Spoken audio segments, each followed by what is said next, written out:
502nd Oceans Weekly Seminar as international seminar. The title of the paper is Assessing the Release of Microplastics and Nanoplastics from Plastic Containers and Reusable Food Pouches, Implication for Human Health. It's about baby's food container. It's very interesting. Please listen carefully. It's like a practical use of plastics. I'll read through the abstract. This study investigated the release of microplastics and nanoplastics from plastic containers and reusable food pouches under different usage scenarios using DI. The DI means deionized water, DI water, and 3% acetic acid as food stimulants for aqueous food and acidic food. The result indicated that microwave heating caused the highest release of microplastics and nanoplastics into food compared to other usage scenarios, such as refrigeration or room temperature storage.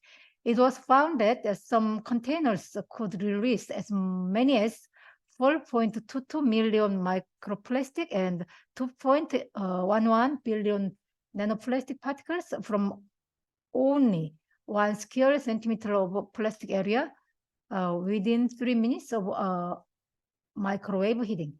Refrigeration and room temperature storage for over 6 months can also release millions to billions of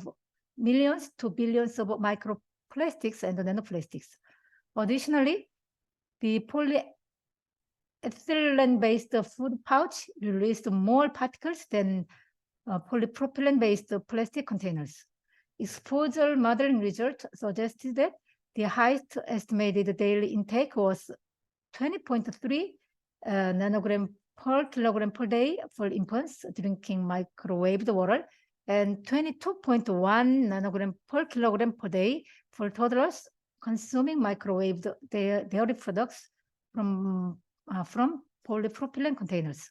Furthermore, an in vitro study conducted to assess the cell viability showed that the extracted microplastics and the nanoplastics released from the plastic container can cause the death of 76% 70 and 77% 18% of human embryonic kidney cells at 1,000 microgram per milliliter concentration is ppm concentration.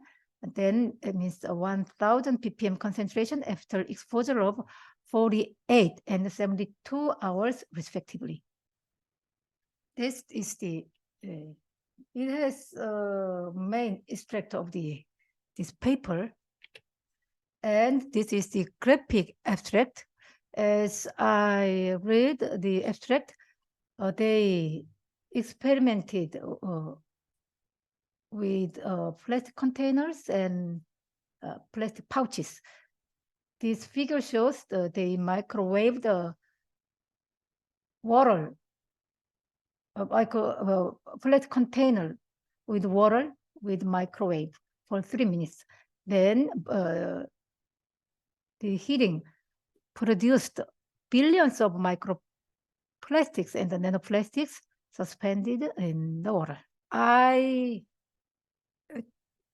transported all of the figures. So, thank you. And I don't explain the figures here because I have to explain with my PPT. Paper looks like this. I didn't transfer this one, so I'll explain this one. This is the estimate of average ingestion of various food types and mean body weight for calculation of EDI of microplastics among infants and toddlers. They calculated estimated daily intake of microplastics. It means they divided a toddler group and infant group, and they eat water or dairy products fruit and vegetable. Then this table means how many microplastics they intake from their food. For example, I drink water and milk and fruit. Then through this food, I intake the microplastics. They estimated it for toddler and infants. And this figure, and this figure looks like this, and this figure, and this figure. That's all. So I go back to my PPT. The extensive use, I'll introduce the introduction of this paper. The extensive use of plastic-based products in food preparation, storage, and handling raises the risk of directly released microplastics and nanoplastics in the food, which are plastic particles with diameters on the scale of several micrometers and nanometers, means microplastics and nanoplastics.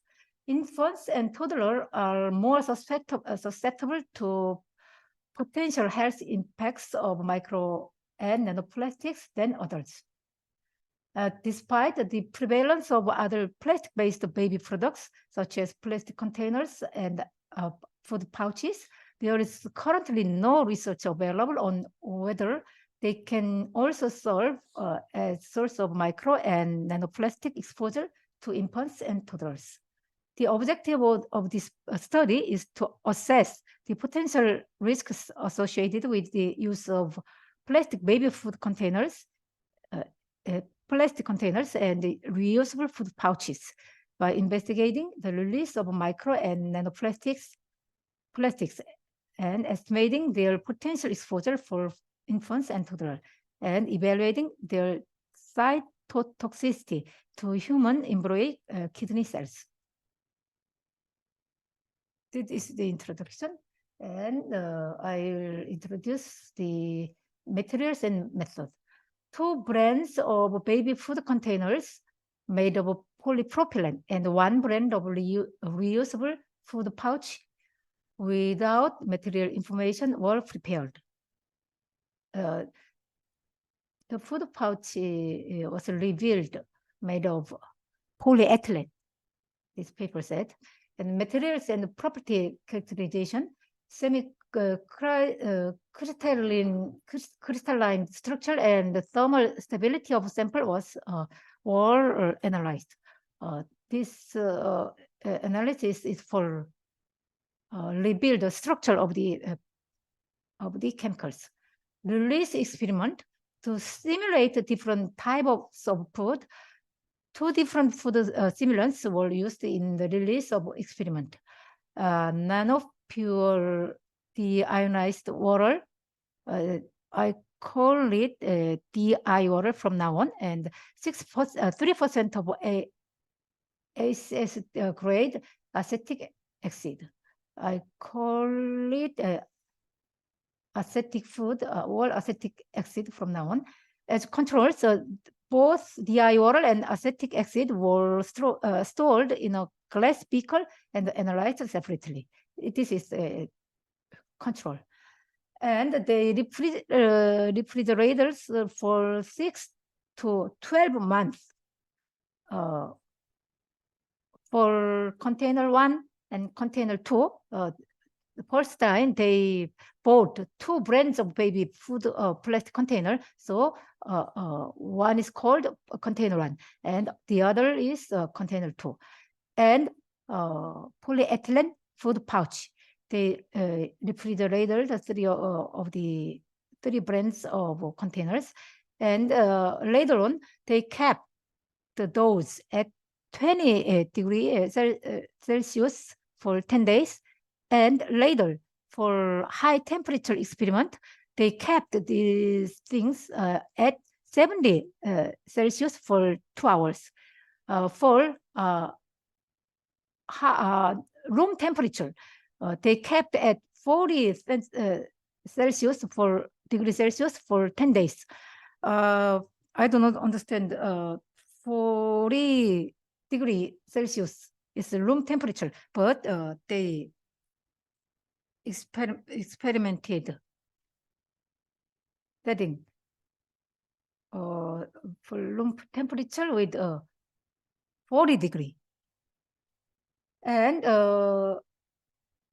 they microwaved 2 containers, but not full pouch, because pouch is not recommended to use microwave heating. And effluence characterization, it means they corrected effluence from the container. So actually it is liquid, so it's easy to correct effluent. The effluent samples were analyzed for the number of nanoplastics using NTA, and the nanosite NS300 is equipment name, I don't know where, which is to detect and count particles in a 10 nanometer to 1 micrometer size range. I don't know about this equipment, but we can understand the equipment detect very small particles, like nanoparticles. And NTA provided us the size distribution of nanoplastic particles. It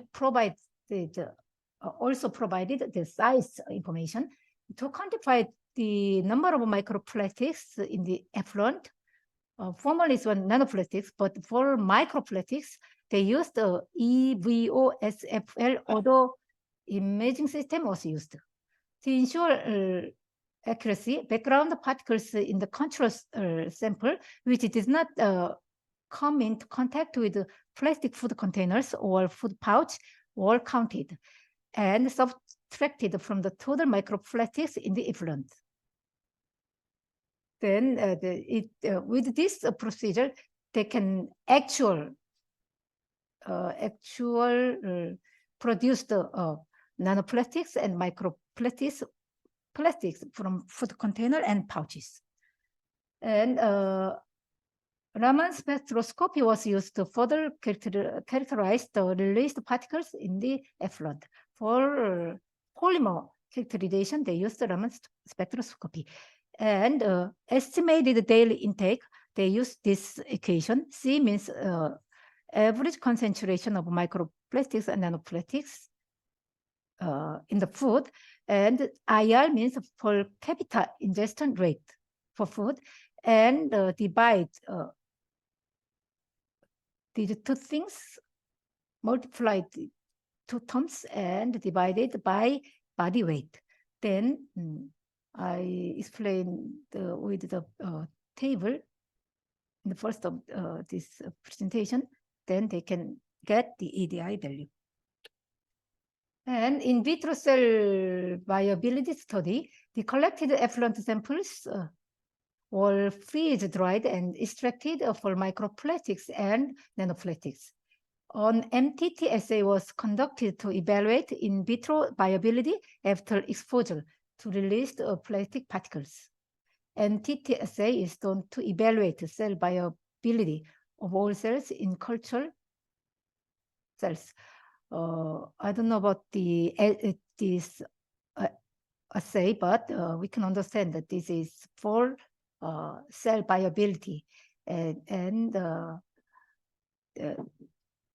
they add microplastics and nanoplastics, and they cultured. Then if the nanoplastics and the microplastics are toxic, the cell will die. And cultivated HEK293T cells, this cell is the human embryonic kidney cell line, were seeded in 96 well plates at the density of 2,500 cells per well and 24 hours prior to treatment. And cells were treated with different concentrations of microplastics and nanoplastics. And cell survival rates were calculated as normalized to untreated control cells. Then they can get the survival cell percentage.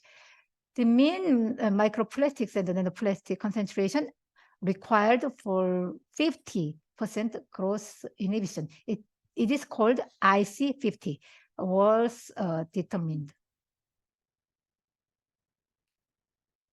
This is the main, I'll show you the main result of the experiment. And this figure shows microplastics released in contact with aqueous food and acidic food. I extracted the contents of the result and discussion here. The number of nanoplastics and released, the number of nanoplastics released was generally 3 orders of magnitude higher than that of microplastics. This is the microplastics and this is the nanoplastics. It means this is 3 orders of magnitude higher than this one. And high temperature storage resulted in more particles released, but not linear. It means this one is high temperature, and this is high temperature, and this is high temperature. High temperature released more particles here, but not here.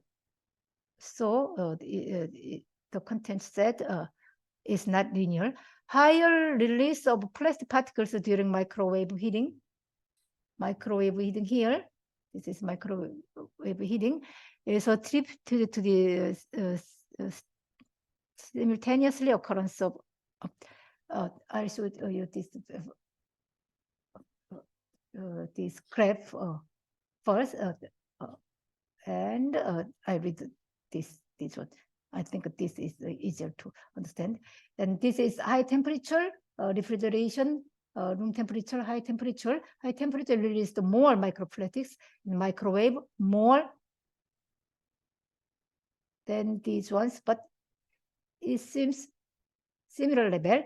And here, room temperature released more microplastics with acidic food, but microwave heating produced more the microplastics with aqueous food. And here, pouch, they didn't use they didn't heat this one with microwave. So the 3 graphs are here. And room temperature produced more microplastics in room temperature, not high temperature. So the content said like this, but not so consistent with the graph. And higher release of plastic particles during microwave heating is attributed to the simultaneous occurrence of hydrolysis and thermal degradation and UV irradiated degradation.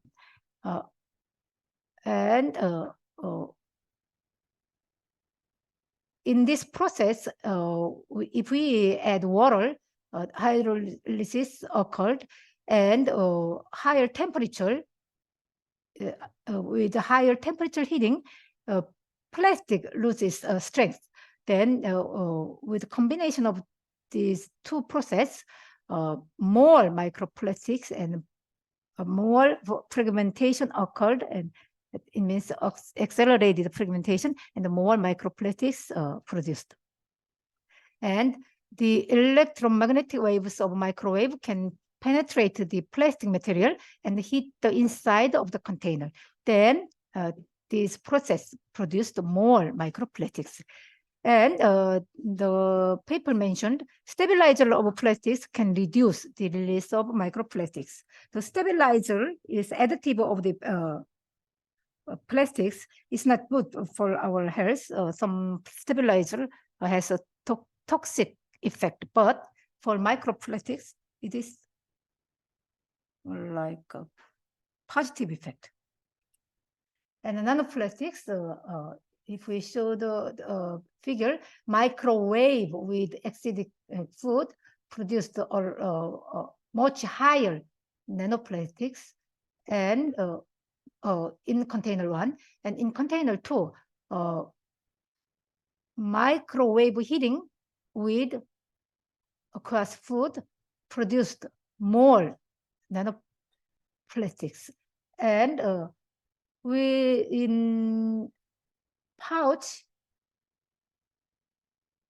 acidic food produced more nanoplastics. So the number of nanoplastics released was generally, I told you early, 3 orders of magnitude higher than that of microplastics. And second, an increase in temperature can accelerate hydrolysis and lead to a higher release of particles. A higher temperature can cause plastic material to lose strength and expand unevenly, which further accelerates the breakdown process. It's true for microplastics and nanoplastics. This figure shows the polypropylene produced microplastics with microwave heating. The amount of particles is intercepted with gold by a gold-coated membrane with 0.8 micrometer pore size. After filtering 300 milliliters of effluent produced from the microwave heating of container 2 for 3 minutes. Then this is the pure one, and this is the here effluent, and we can see a lot of elements here. And Raman spectroscopy showed they were polypropylene. This figure is the size distribution of microplastics released under different experimental conditions. In container 1, all of these containers produced, most of the particle size is under the 14 micrometer. Most of them are under the 14 micrometer, and the most abundant size is the 1 to 2 micrometer. Here, the purple color, most of the particles are under this size, 14 micrometer, and the most abundant size is 1 to 2 micrometer. And the height means the abundance of the particles. And the height is the same to the microplastic figure and nanoplastic figure I showed you earlier. And this figure was to show the size distribution. And this is a nanoplastic size distribution. The contents of the paper says the most abundant size group was 10 to 100 nanometer, but the color is the purple color, but we can understand the red color is more dominant. So I think the most abundant size group was the 100 to 200 nanometer.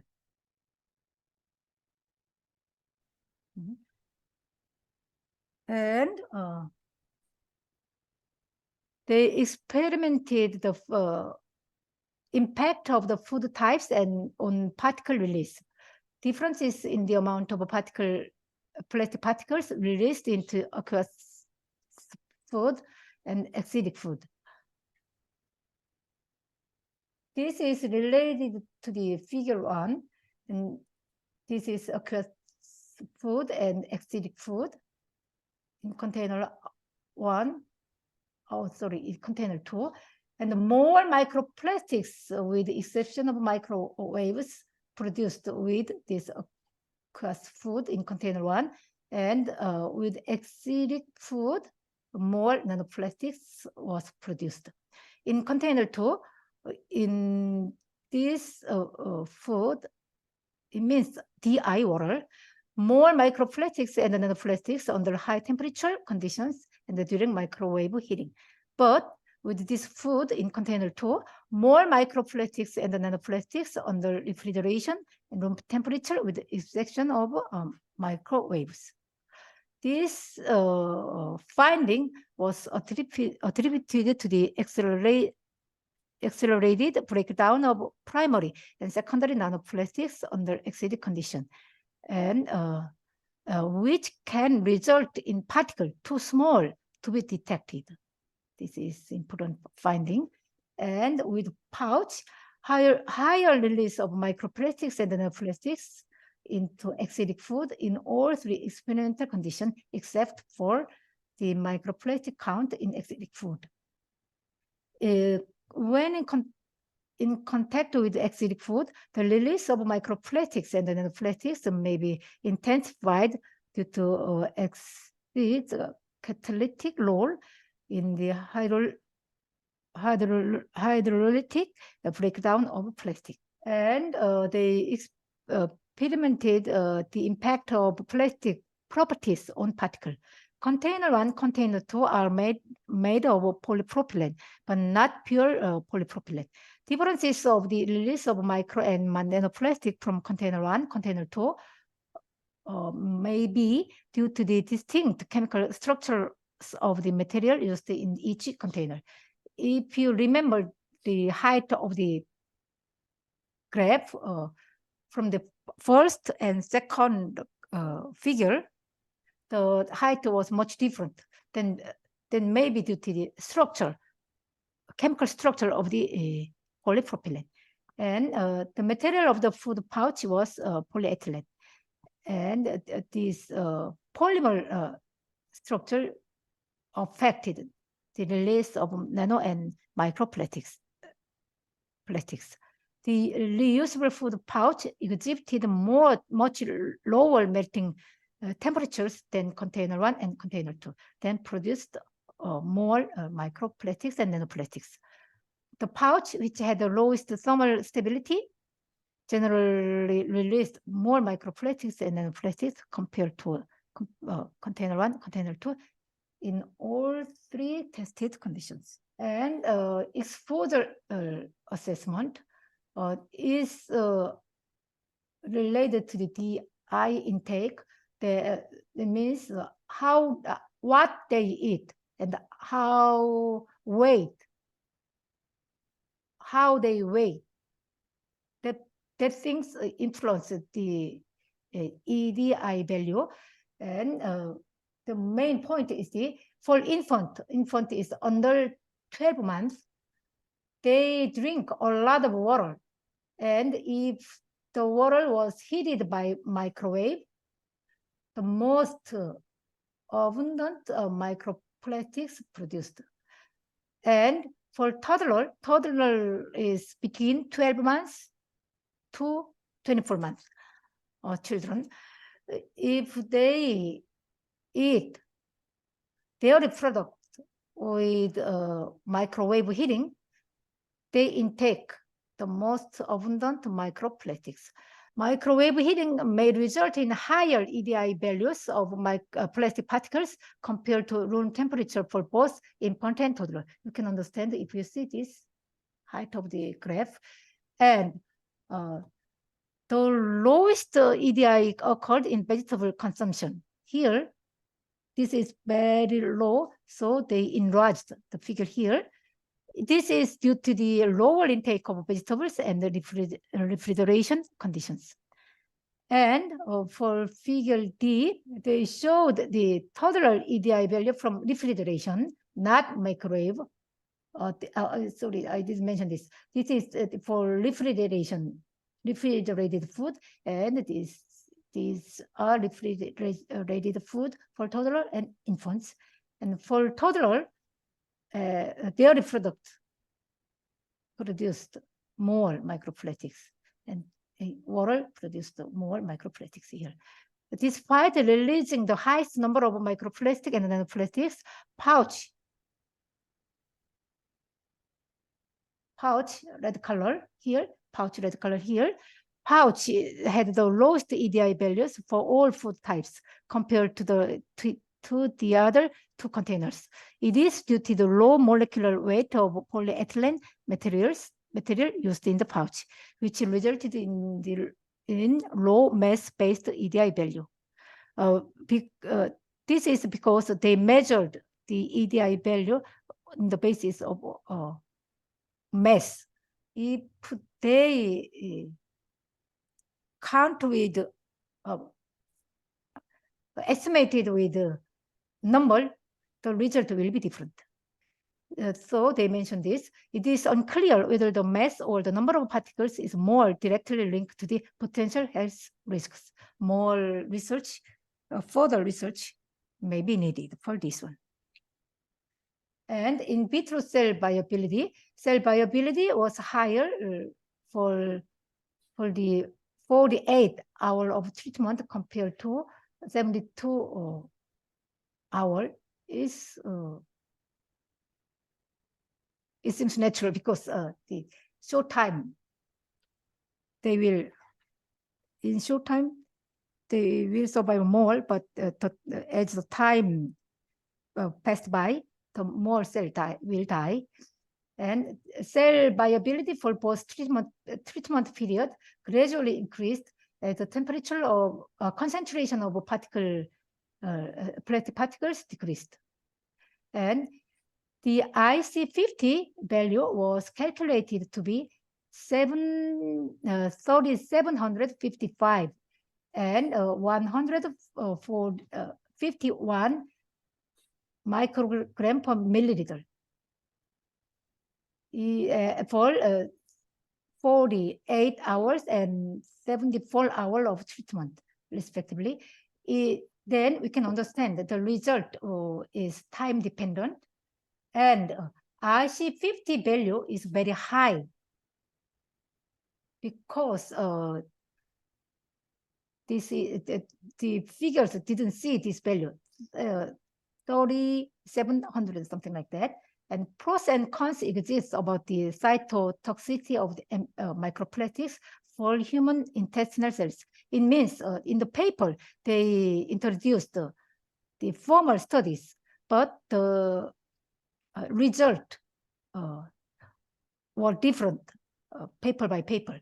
So the cytotoxicity of microplastics depends on the cell type and the size of the microplastics. And the higher cytotoxicity in this paper compared to the former papers may be due to the human embryonic kidney cells are probably more sensitive to the cytotoxicity of polypropylene than human intestinal cells. It means former study used human intestinal cells. And second,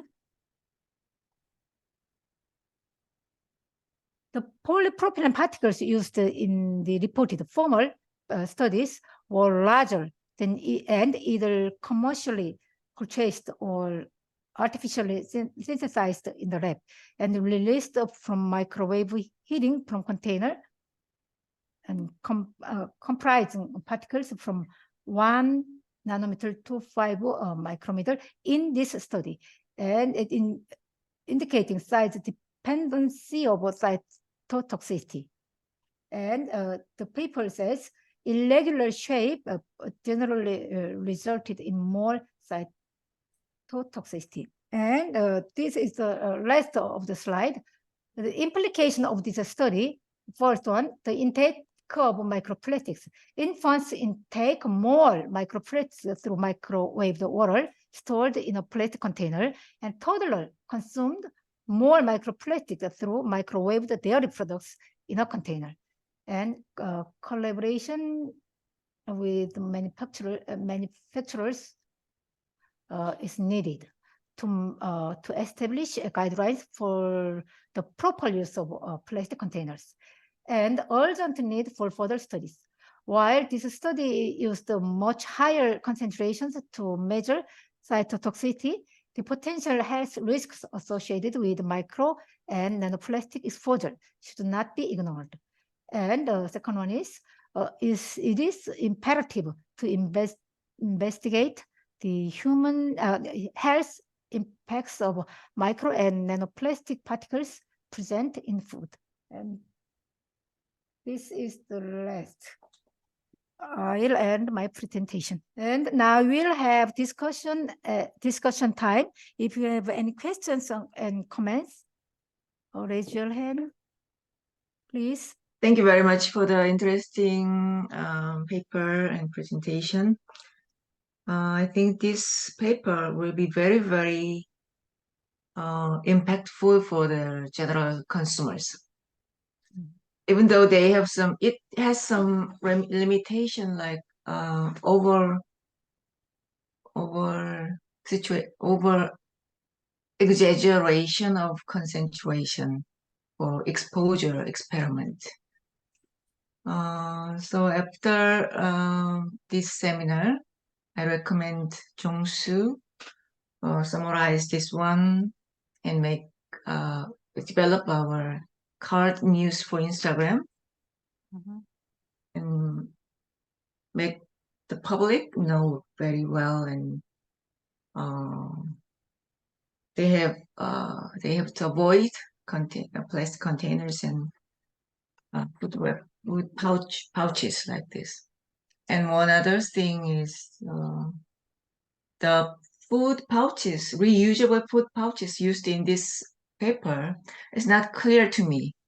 What exactly, what kind of,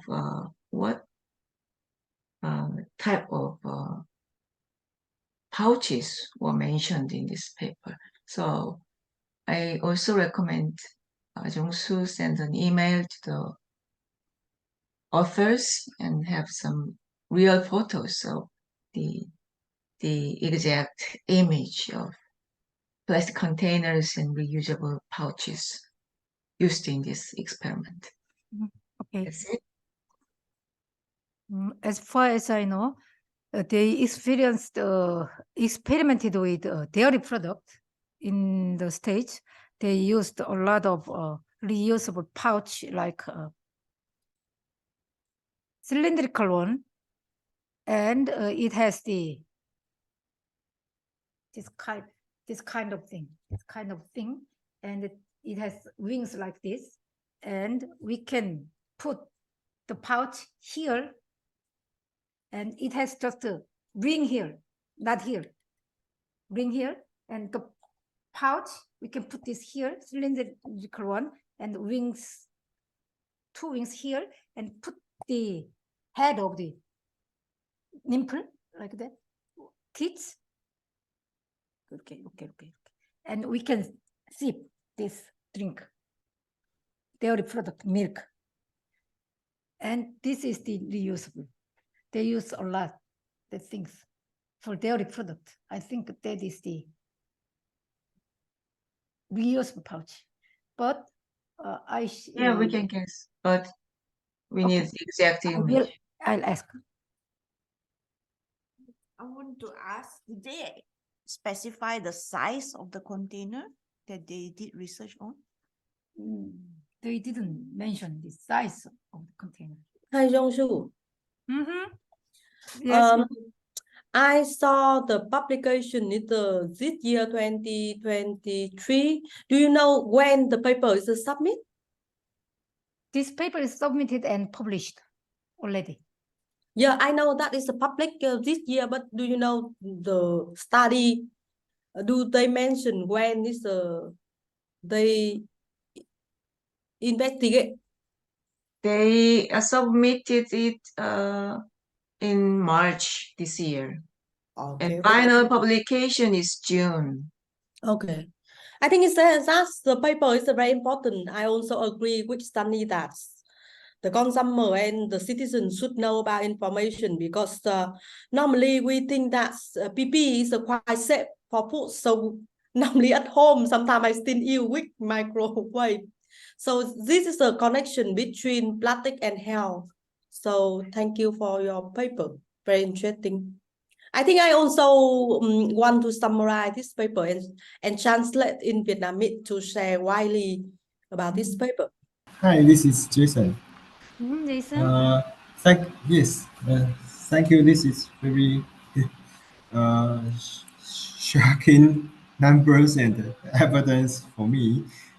And I'm thinking, is there any?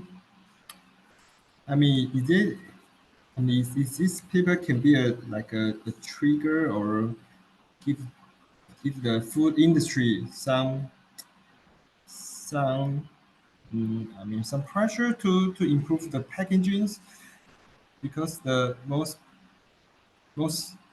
popular packaging for those microwave food is still plastic. Actually, now there's no other packaging material for single-use packaging food. So I think if people really takes very serious of this nanoplastic or microplastic release through microwave, I think the whole industry should really develop some new material or technology to solve these healthy issues. So that will be a very huge impact for the whole supply chain or the whole industry. That's my idea. Thank you for your opinion. Thank you for participate in this seminar. See you next year